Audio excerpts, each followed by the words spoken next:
卫生福利部取消医疗机构挂号费调整比查制度，未来病院会当来按照市场的机制，家己定挂号费哦。有基层的医师是认为讲，各项物件拢会起价，本来就应该爱开放。目前大概是有2成的诊所拍算要起价咯。医改会呼吁卫生福利部应该甲公平会来定出挂号费参考的范围。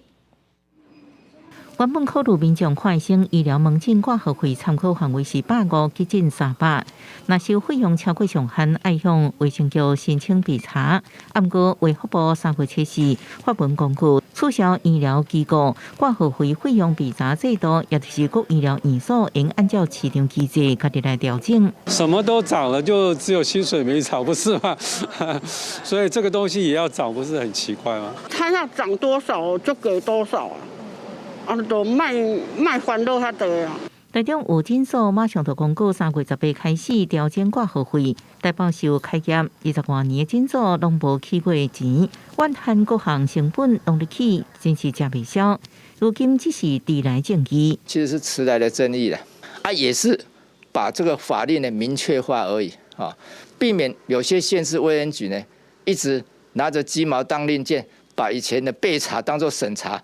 因仍然有5至少有2成的诊所想要调悬挂号费，医改会介绍机会是认为医疗服务免甲一般的商业行为来比，呼吁卫福部应该甲公平会重新拟定应参考的挂号费的范围。尤其这个就医，它可能跟它的忠诚度、距离、疾病需求以及医病关系等等多面向都有息息的相关，不能单纯的用市场机制来对待。如果说要由中央统一定一个分区的标准